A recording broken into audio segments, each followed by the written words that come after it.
What if the rebellion that nearly toppled an empire was crushed not by armies or generals, but by the cold, calculated fury of a vengeful empress who refused to let history erase her power? Before the chroniclers softened her edges, before the legends turned her into a monster, she was a woman standing at the edge of political annihilation, staring down a nation ready to burn her alive. And the question that fueled her rise was terrifyingly simple. How far must a ruler go when every betrayal feels like a personal wound carved into the throne itself? The first thing people forget about the uprising she faced is that it was not born from ideology, but from resentment. Resentment toward her influence, her intelligence, her alliances, her mastery of court factions that older, more traditional nobles believed should never belong to a woman. When the rebellion ignited, it wasn't just an attack on the empire, it was an attack on her existence. She knew that if she lost, she would not merely be dethroned. She would be erased, vilified, and used as a cautionary tale for generations. And that awareness shaped every move she made. But here is where the story twists. Instead of reacting with desperation, she reacted with unsettling clarity. While panic spread through the capital, while governors defected and generals hesitated, she withdrew into a private chamber and studied reports with the detached precision of a surgeon. Her advisors begged her to flee. Instead, she asked a single question that changed the fate of the empire. Which of these rebels believes he cannot be killed? It was not strategy as her council understood it.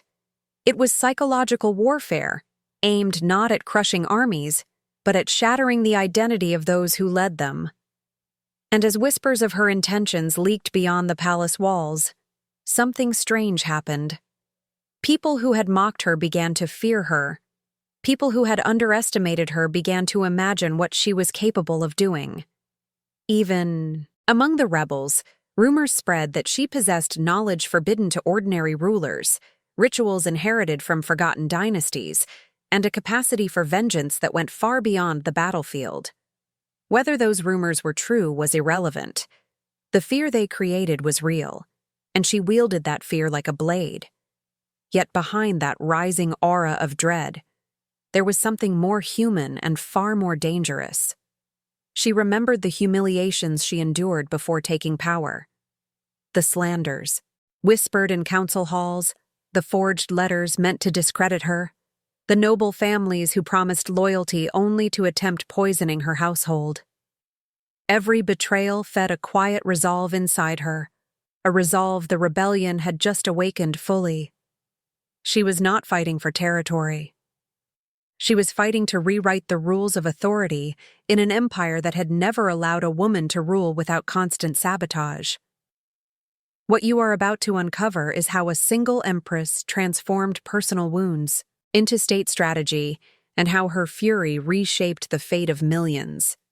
And if you have ever faced a moment in life where silence was expected of you, where your power was doubted, or where you were told to step aside for the comfort of others, this story is going to resonate much deeper than you think.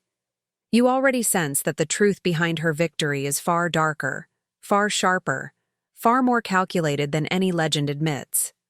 What you are discovering now might surprise you, so before we go deeper, tell me what part of this struck you first. Leave a comment sharing your thoughts, hit the like button if this opening pulled you in, and check if you're already subscribed so you don't miss the unraveling of what comes next, because the next layer of her rise reveals a side of power most people never dare to look at directly as we continue into the next part. Her rise did not begin with armies or decrees, but with something far quieter and far more underestimated, the shaping of her own mythology. Long before the rebellion had a name, long before swords were drawn, she understood that power was not simply held, it was perceived. So she learned to navigate the empire the way a predator moves through a forest, unseen but always aware of every shifting branch. Her childhood had taught her this. Not through warmth or privilege, but through the relentless vigilance required of someone who grows up knowing the court smiles at you, only until it no longer needs you. those early years, forged the instincts that would later allow her to crush a rebellion larger than anything the Empire had seen in decades. As a girl, she memorized the smallest changes in expression, the tones nobles used when lying, the patterns of ambition disguised as loyalty. She watched men twice her age argue over laws they barely understood, while she silently mapped out the hidden agendas beneath every sentence. When she finally reached adulthood, she already possessed something most rulers never acquire, the ability to read intention the way others read written text. And yet, beneath this cultivated sharpness, there was another force shaping her path, one far more personal. Her mother's downfall. It was whispered in hallways, recited cautiously by servants, retold by wet nurses who assumed children forget what they hear.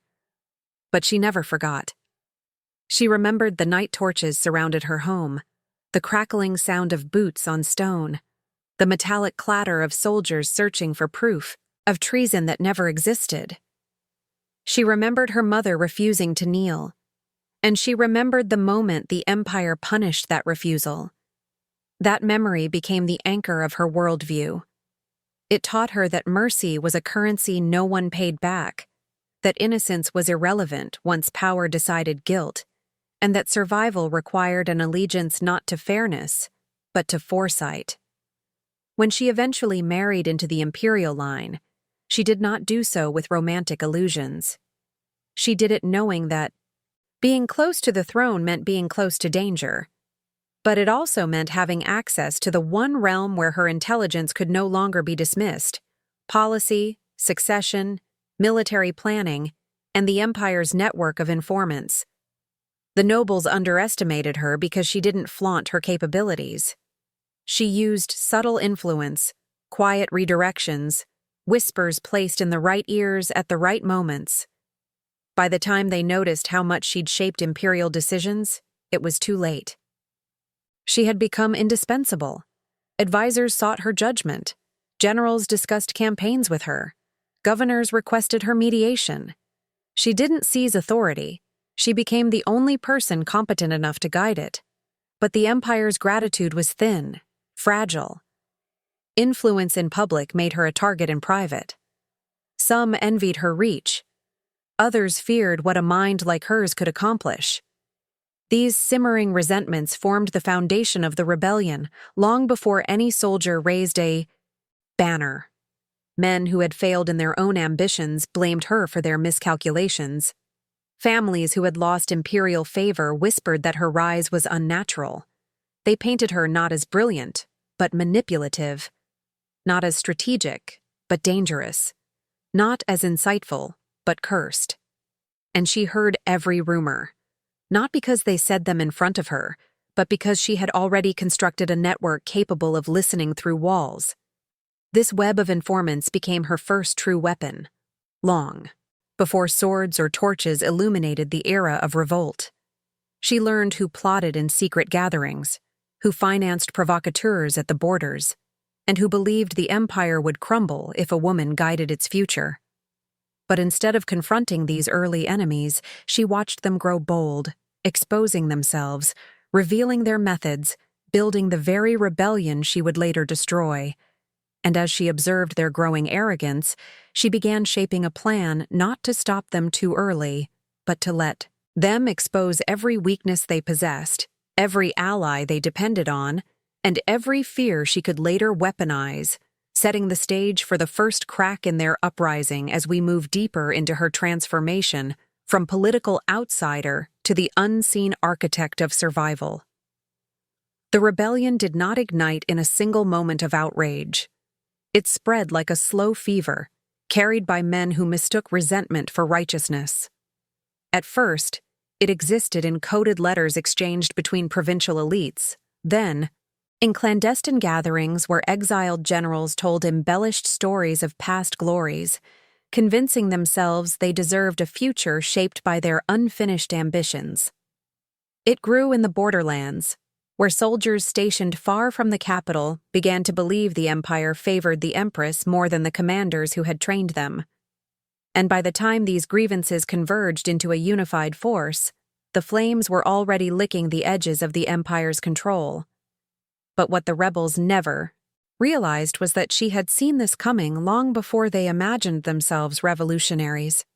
Her informants did not merely report meetings or intercepted plans. They charted emotional trajectories, the shifting morale of restless troops, the subtle patterns of loyalty among families whose fortunes had declined under her influence. She didn't need armies to understand the rebellion. She only needed to follow the human weaknesses that fueled it: envy, fear, entitlement, nostalgia for a world where power flowed exclusively through the hands of men who believed leadership was their birthright. They did not resent oppression. They resented the idea that a woman could conceivably outthink them. Still, when the first banners of revolt were raised, the Empire trembled. Entire garrisons defected overnight. A governor in the eastern province declared her unfit to rule, claiming divine visions instructed him to purify the throne.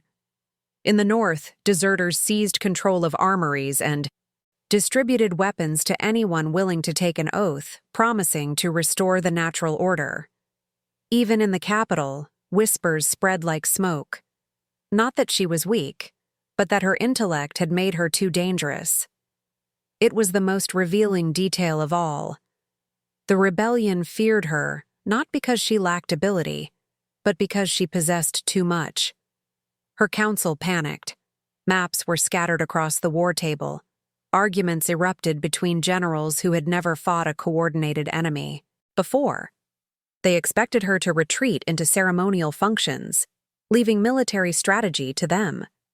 Instead, she approached the rebellion like an illness to be diagnosed. She asked questions no one else considered. Who finances them? What emotions are they exploiting? Which regions are truly loyal and which only pretend to be? And most unsettling of all, what do the rebels believe she is incapable of doing?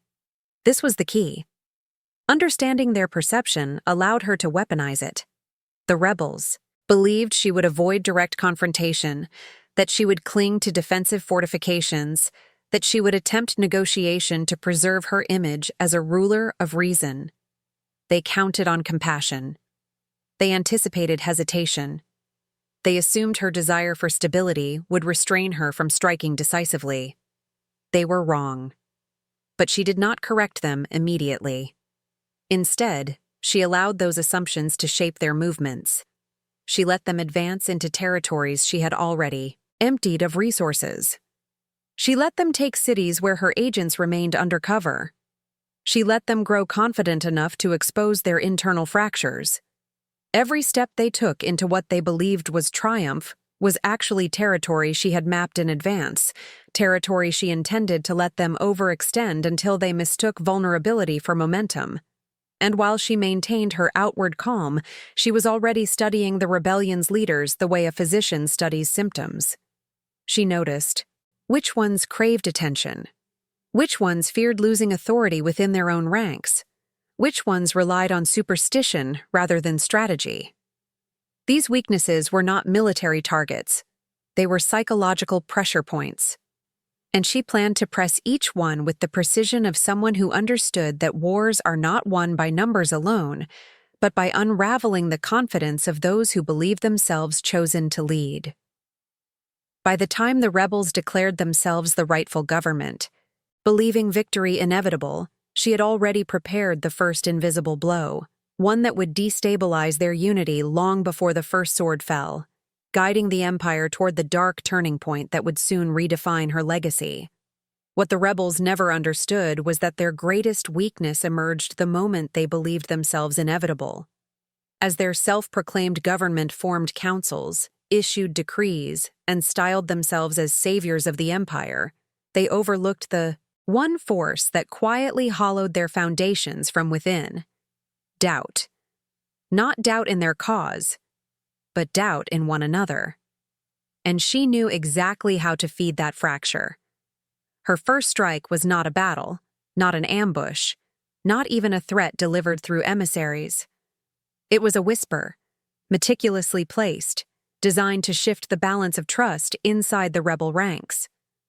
Her agents sent forged letters into rebel encampments, each one crafted to appear written by a rival commander, hinting at secret negotiations with the Empress, at potential betrayals, at divisions hidden behind forced unity. These letters were not meant to be believed immediately. They were meant to linger, to become the quiet thought that sharpened every argument, to ignite suspicion in moments of fatigue, to erode the illusion of shared purpose. A rebellion built on pride collapses the moment its leaders begin to fear they will not receive their share of the glory. And while paranoia grew like mold in damp soil, she pushed further. Spies disguised as defectors arrived with stories of imperial forces in disarray, exaggerating the chaos to lure the rebels deeper into the trap. At the same time, other agents whispered rumors that certain rebel commanders were hoarding information, or that a select few planned to crown themselves rulers once the Empress fell. None of these stories had to be fully believed. They only had to be possible. Possibility was enough to splinter trust. She also weaponized something far more ancient than politics: ritual symbolism. Across the empire, she ordered small but deliberate acts that invoked the memory of dynasties known for punishing traitors with terrifying severity. Old banners appeared above city gates. Forgotten mottos were whispered by her guards in marketplaces. Even coins were minted with subtle inscriptions referencing past purges. The rebels interpreted these as omens, signs that she had aligned herself with forces beyond their understanding. In truth, they were psychological triggers meant to destabilize the superstitious and embolden the fiercely loyal. Then came the moment that revealed just how deeply her influence had penetrated. At a council meeting inside the rebel stronghold, two commanders erupted into a public confrontation, each accusing the other of concealment and disloyalty. Neither accusation originated from truth. Both were born from her manufactured doubts. A rebellion that should have grown stronger with momentum instead began. Turning inward, bleeding energy into conflicts she had orchestrated long before, steel touched steel. This was when she initiated the second layer of her plan: selective mercy. She instructed certain captured rebels to be released, not secretly, but very publicly. Some returned to their leaders claiming she was negotiating behind closed doors. Others insisted she was weaker than reported. Different stories, conflicting reports, entirely intentional. Her goal was not to mislead them, but to overload them. A fractured movement cannot make coherent decisions. A confused army cannot march with conviction, and a leader who cannot distinguish truth from manipulation is already halfway defeated. Yet for all her precision, she knew these were merely preparations. The real confrontation was approaching, driven not by military necessity, but by the volatile mixture of pride and fear brewing inside the rebel elite. They were readying themselves to strike at the capital, believing she remained cornered.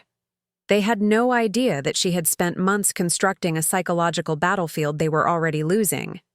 Before we continue deeper into her darkest strategies, tell me what part of this unraveling intrigues you the most.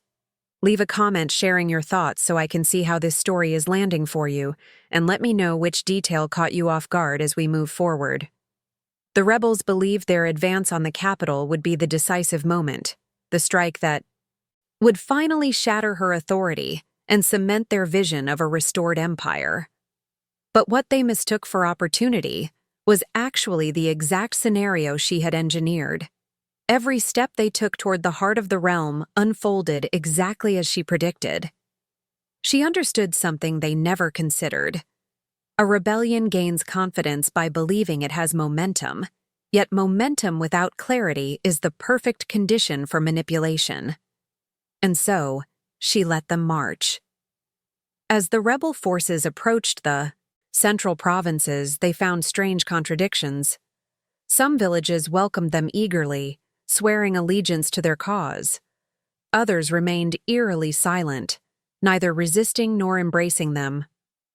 What the rebels didn't realize was that both responses were curated. The villages that greeted them so readily had been instructed to do so by her agents, their enthusiasm designed to inflate rebel pride. The silent towns, on the other hand, had been evacuated under the pretense of relocating. Civilians, when in truth they served as open stages where her spies could observe how rebel leaders interacted, argued, and postured in front of their own troops. This observation was the key to the next phase of her plan, identifying who among the rebel leadership could be weaponized against the rest. She discovered quickly that some commanders craved admiration more than victory. Others needed order and discipline to maintain control. A few relied on superstition, interpreting every omen as a personal message from fate. And then there were those who harbored quiet doubts but lacked the courage to voice them. These psychological profiles allowed her to craft a campaign not of battle, but of division. She began to leak false intelligence through channels she knew the rebels trusted most: merchants traveling between provinces, deserters who claimed to have overheard imperial conversations, coded notes planted in abandoned farmhouses. Each piece of information contradicted the last. 1. Report suggested she had fortified the capital with elite troops. Another claimed she had fled to a remote fortress. A third insisted she had executed her own counsel for treason. None were meant to be believed entirely. They were meant to overwhelm, to create dissonance so profound that the rebels could no longer distinguish between caution and paranoia. As confusion spread, she activated the most delicate element of her counteroffensive: propaganda disguised as grassroots discontent. Anonymous pamphlets began circulating in towns along the rebels' path, portraying them as opportunists exploiting regional suffering. Local storytellers, secretly on her payroll, wove tales of rebel commanders who plundered villages under the guise of liberation. Even musicians sang ballads about the cruelty of men who claimed to fight for justice. The brilliance of this tactic lay in its subtlety. The rebels blamed each other for their loss of public support, unaware that the shift in Tao sentiment had been orchestrated from the moment they left their stronghold. Her goal was not simply to weaken their image, but to create emotional instability within their ranks. Once the population began expressing fear instead of gratitude, rebel troops grew restless. Soldiers questioned the motives of their own leaders. Officers blamed each other for the erosion of morale. Tensions simmered, then boiled. A rebellion that once marched in near-perfect rhythm now stumbled forward, exhausted by the effort of maintaining unity they no longer felt. And through it all, she remained invisible. Her presence became a ghostly force haunting their decisions, an unseen strategist steering their failures from afar. By the time they reached the outskirts of the capital, they were not the confident army they imagined themselves to be.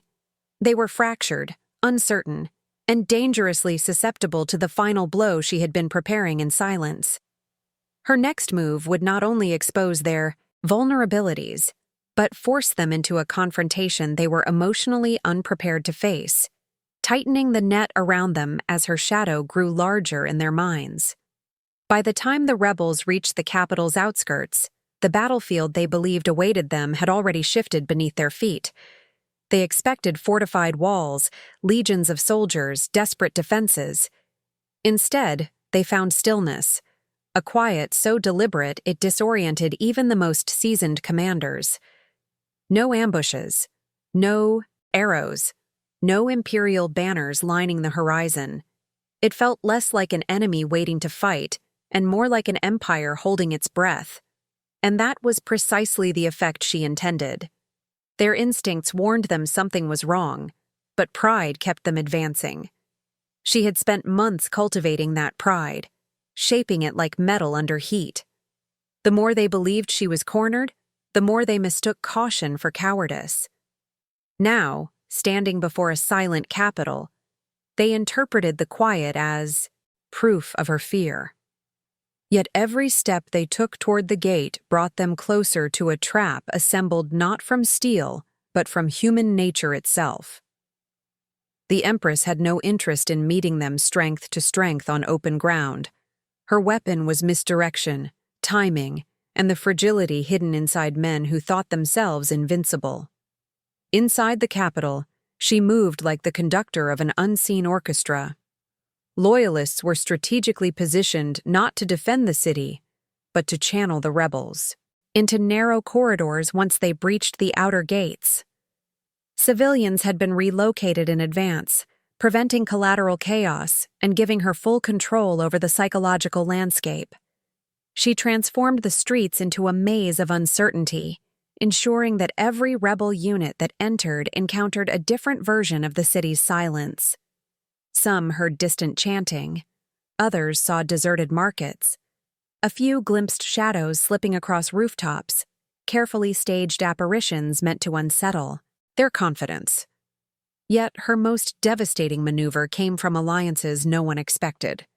Weeks before the rebels began their march, she had reached out to factions historically opposed to the throne, groups with grievances that stretched back generations. Instead of crushing them, she offered something more powerful than threats: acknowledgement. She recognized their suffering, validated their anger, and promised reforms in exchange for loyalty at a moment when the empire's survival depended on unity. These alliances, political, tribal, and even criminal, became invisible forces positioned inside and around the capital, waiting for her signal. Meanwhile, within the rebel camp, secrets continued to erode their cohesiveness. One commander, desperate for assurances, began corresponding with a provincial lord rumored to be open to switching sides. Another secretly met with a faction leader promising reinforcements that never materialized. Most damaging of all, a high-ranking rebel officer defected days before the march, taking with him not only tactical information, but confidential letters exposing fractures within the leadership. Though the rebels downplayed the defection publicly, the Empress exploited it ruthlessly, turning the information into leverage against the rebellion's most charismatic figureheads. As the rebels hesitated outside the city walls, unsure whether they were walking into victory or a void, she initiated the final stage of her strategy: controlled unpredictability. Fires erupted in districts the rebels believed loyal to them. Bells sounded at irregular intervals, creating false alarms. Messengers delivered contradictory reports about imperial troop movements. Each disturbance was measured, calibrated to ensure the rebels remained paralyzed between aggression and caution. The more they hesitated, the deeper they sank into the psychological marsh she had prepared. Their uncertainty peaked when a small contingent of imperial soldiers appeared at dawn, not to fight, but to retreat. They abandoned their posts in full view of the rebels, leaving behind supply crates, half-burned documents, and scattered footprints leading into the city. To the rebels, it looked like desperation. To her, it was the final nudge they needed to enter the capital exactly as she planned: divided, suspicious, and wholly unprepared for the alliances waiting in the shadows. And as the rebels stepped through the breached gates, believing themselves on the threshold of triumph, they unknowingly crossed into the space where her true power would finally reveal itself: a force forged from betrayal, strategy, and the dark resolve that had shaped every choice she made. As the rebels poured through the breached gates, they believed the city was collapsing under its own fear. In reality, they were marching into a stage she had designed with meticulous cruelty. Every street corner, every shadowed alley, every abandoned cart was placed with intention. Her forces did not defend the capital in the traditional sense. They shaped the environment into a psychological labyrinth. The rebels advanced with torches raised, expecting battle cries, expecting ambushes, expecting any sign of resistance. Instead, they encountered only silence. Silence thick enough to make even the most arrogant of them slow their steps. The Empress knew the human mind fears the unseen far more than the visible. So she ensured that the first true confrontation would not involve swords, but symbols. In the city's central square, The rebels found effigies of their leaders hanging from wooden frames, each carved with phrases that mirrored their private insecurities. Words only someone close to them could know. Words they had never spoken aloud but had confessed to confidants they believed trustworthy. The moment they saw those effigies, they understood her reach had extended into the very rooms where their rebellion was conceived. Some hesitated. Some panicked. Few demanded explanations from the men standing beside them. This was her first blow, exposing that she had known them intimately before they ever stepped foot in her city. The second blow came moments later, when the bells began to ring. Not in unison, but in patterns. 3 deep tones from the north, a single chime from the west, a rapid sequence from the east. To the untrained ear, it was chaos. To the Empress, it was a coded signal unleashing the alliances she had forged in secret. Doors burst open as loyalists, criminals, tribal fighters, and former enemies surged into the streets, not to attack directly, but to isolate the rebel units, cutting communication lines, forcing them into smaller groups incapable of coordinating. It was not warfare. It was containment. Then, with timing sharp enough to feel orchestrated by fate itself, the executions began, not of common soldiers, but of the rebellion's most visible leaders. They were not killed in battle. They were captured, displayed, and eliminated with ritual precision. Some were bound to the pillars of the old theaters, their fates unfolding before both rebels and civilians. Others were taken to the hilltop where her ancestors had once judged traitors, their final moments marked by chants echoing from the city's rooftops. These executions were not merely punishments, they were messages. Each leader was eliminated in a way that mirrored their greatest fear, a symbolic dismantling of the persona they had crafted. The general who boasted of divine protection was stripped of his insignia and publicly abandoned by his own priests. The noble who prided himself on controlling his image was forced to watch as carefully forged documents exposing his betrayals were read aloud.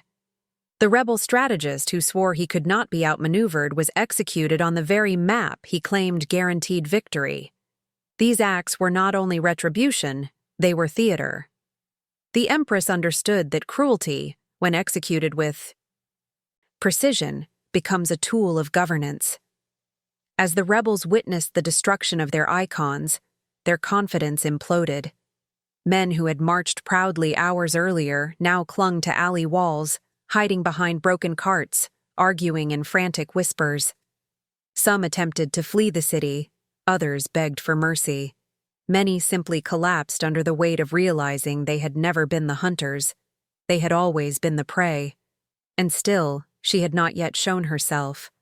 Her physical absence made her presence even more terrifying. Before we move forward into the darkest part of her retribution, tell me what you felt reading this turning point. Which detail struck you? Leave a comment sharing your thoughts so we can keep unraveling her shadowed legacy together. The collapse of the rebellion's leadership did not end the uprising. It transformed it into something far more volatile. Leaderless men react with instinct rather than strategy, and the Empress understood that chaos in an enemy is both an opportunity and a threat. As panic rippled through the rebel ranks, her forces shifted their tactics from isolation to orchestration. They didn't strike immediately. They let the rebels feel the weight of uncertainty, let them wander through the capital's narrowing streets, searching for direction, for orders, for any sign that their cause still had a pulse. What made this phase devastating was not the violence itself, but the psychological erosion that preceded it. The rebels expected to be hunted, yet what they encountered was absence. No soldiers clashing with their formations, no commanders confronting them with imperial might. Instead, lanterns flickered in upper windows as if unseen eyes watched their disintegration. Doors slammed shut at the sound of approaching footsteps. The city seemed alive, breathing around them, shifting with intention. The rebels felt surrounded even when no one stood in their path. Her strategy in this moment was simple: let them break themselves. As confusion spread, the truth of their situation became impossible to ignore. Units that had entered the city together were now scattered across districts they didn't recognize. Maps proved useless, as barricades had been erected behind them, and alleys once navigable were intentionally sealed. Scouts sent to locate alternate routes never returned. Tension rose to the point where soldiers turned their weapons on one another in arguments, each man desperate to assert control in a world where their authority had evaporated. Yet the Empress knew fear alone could not guarantee the Empire's survival. Fear had to be anchored to something enduring, or it would dissipate with time. So she introduced a second force: symbolism.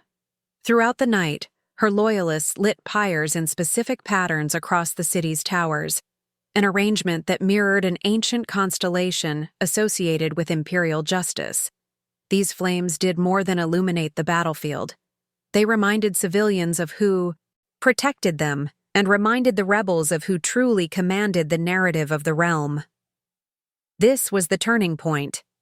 Civilians who had hidden behind shuttered windows began to re-emerge, not to fight, but to observe. Their eyes bore witness to the unraveling of the rebellion, and their silence served as judgment. Rebels who had once claimed to fight on behalf of the people now found themselves performing their humiliation before an audience that no longer believed their cause. The Empress understood that victory is hollow if the public sees only brutality. She ensured they saw betrayal, disorder, and collapse, failures belonging to the rebels, not to the throne.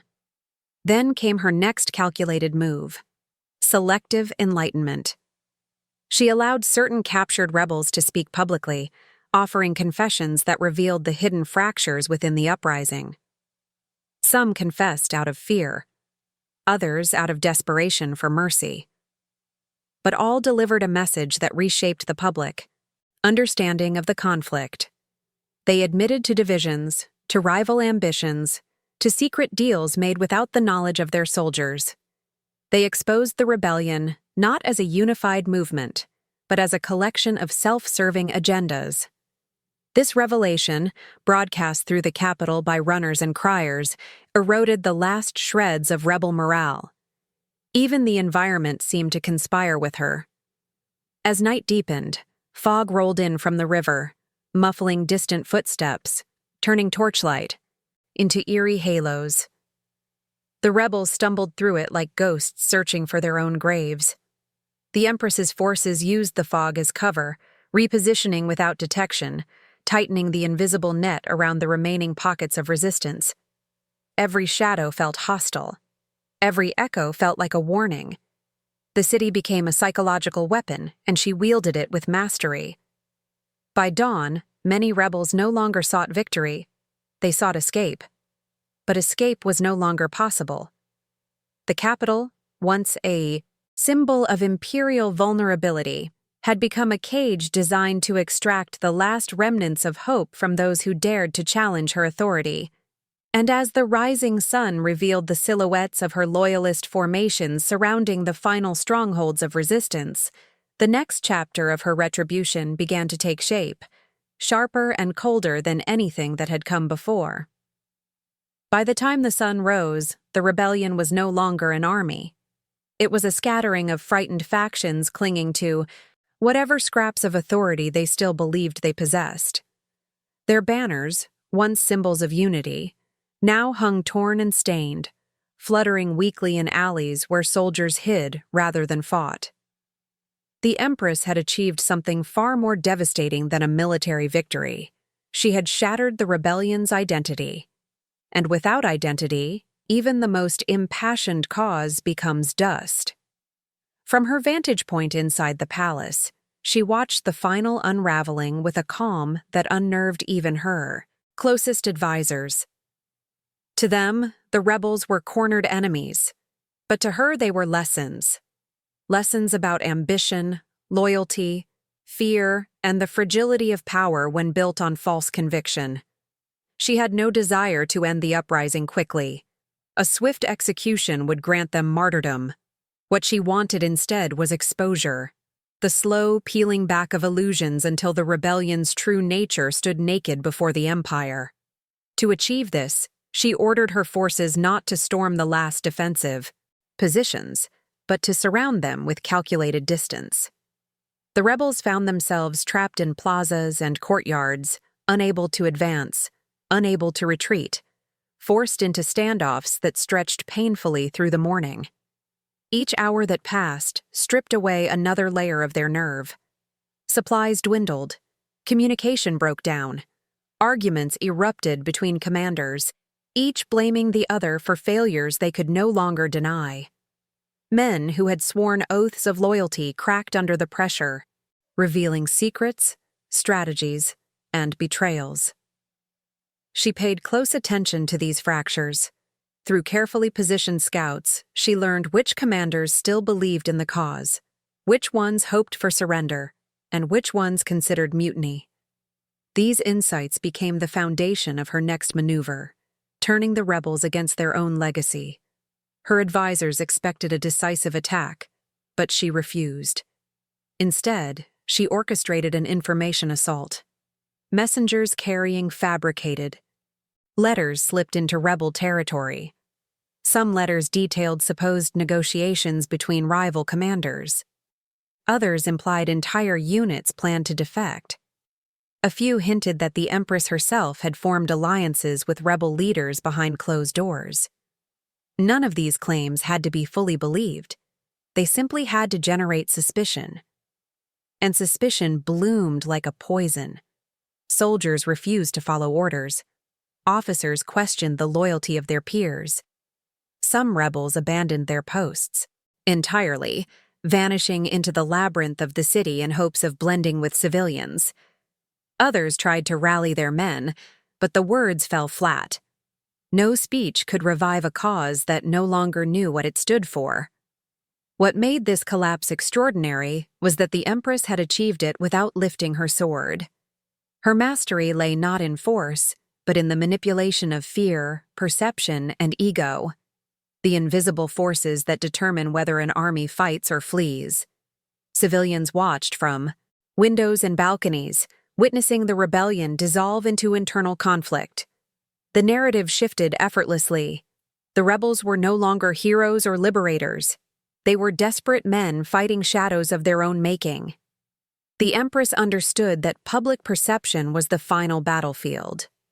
She did not need the people to love her. She only needed them to believe she held the empire together while the rebels threatened to tear it apart. And every moment of disorder reinforced that belief. As midday approached, a strange quiet settled over the city. Not the eerie silence of earlier phases, but a heavy stillness filled with resignation. The rebels, exhausted and fractured, realized their path to victory had been an illusion from the beginning. They had not stormed the capital. They had been lured into a carefully constructed arena where every fear, every doubt, every weakness had been amplified. And as they faced this truth, their resolve crumbled. Yet the Empress knew this was not the end. A rebellion destroyed is not a rebellion erased. What came next would transform her from a strategist into a legend and reshape the empire's understanding of justice for generations to come. When the final pockets of resistance collapsed, the Empress did not emerge triumphant with parades or proclamations. Instead, she moved with the measured composure of someone who understood that true power is not displayed in the moment of victory, but in what follows. The rebels were defeated, but the empire was fractured, its people shaken, its future uncertain. She knew the aftermath would define her far more than the battle itself. And so, her first act was not punishment. It was revelation. She ordered the chronicles of the rebellion to be recorded with brutal honesty. Every betrayal, every fracture, every moment when the rebels turned against one another. She wanted the empire to see that their downfall had been authored not by her vengeance alone, but by their own ambition, ego, and failure to understand the weight of governance. She refused to hide the cruelty she employed, but she ensured it existed alongside the truth of why it had become necessary. Power, she believed, was strongest when its shadows were acknowledged, not buried. The executions of the rebellion's architects were carried out publicly, but with unsettling precision. No torture, no spectacle meant purely for fear. Each act mirrored the crime committed: treason punished with exposure, deceit punished with isolation, betrayal punished with severance from titles and legacy. The symbolism she used was centuries old, drawn from rituals intended to remind the empire that disorder had consequences and that leadership demanded sacrifice. These punishments were not designed to inspire terror alone. They were meant to rebuild the emotional architecture of loyalty. Yet the empire did not return to stability through force. What truly reshaped its future was the unexpected wave of unity that followed. The people, witnessing the rebellion's collapse, recognized the fragility of their realm. They began to understand that the Empress had not fought merely to preserve her throne, but to safeguard a structure that countless lives depended on. Mothers who once feared her severity now whispered that perhaps only a ruler forged by adversity could shield their children's future. Merchants whose caravans had been disrupted by the rebellion returned to trade under her protection. Even distant provinces, once resentful, sought new alliances with the crown. The Empress did not soften after her victory, but she recalibrated. She summoned advisors from families that had historically opposed her, offering them roles in reconstruction. She reduced certain taxes to stabilize the regions most affected by the rebellion. She initiated reforms that her critics had long claimed she was incapable of delivering. These moves were not concessions. They were demonstrations of a ruler who understood that the aftermath of chaos demanded balance, not dominance. Power without wisdom collapses. She intended to build something that would endure. And yet, her legend did not grow because she rebuilt the empire. It grew because of what she represented: the embodiment of a truth most rulers fear to confront. Strength without cruelty is fragile. Cruelty without purpose is hollow. But strength married to strategic brutality, wielded only when necessary, can reorder the world. Her name spread across borders not as a tyrant or a savior, but as a force.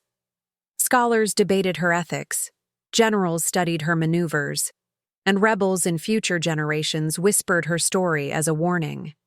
Do not mistake patience for weakness, nor calculation for mercy. As the years passed, the rebellion she crushed transformed from a crisis into a myth. A tale of how a woman written off as too dangerous, too intelligent, too ambitious, reshaped an empire by refusing to be erased. Her shadow lingered in the halls of power, in the decisions of future rulers, in the whispered fears of anyone who dared challenge the throne. She became not just an empress, but an archetype, the sovereign who used vengeance not as chaos, but as architecture. And if this journey through her rise and retribution kept you with me until this final breath of the story, tell me in the comments by writing the phrase "I am here until the last moment." It helps me see how deeply this narrative reached you. If the depth of her strategy and the complexity of her power resonated with you, consider subscribing to the channel so you do not miss the next exploration of forgotten empires. Your like also supports the creation of stories like this, stories that reveal the hidden engines behind history.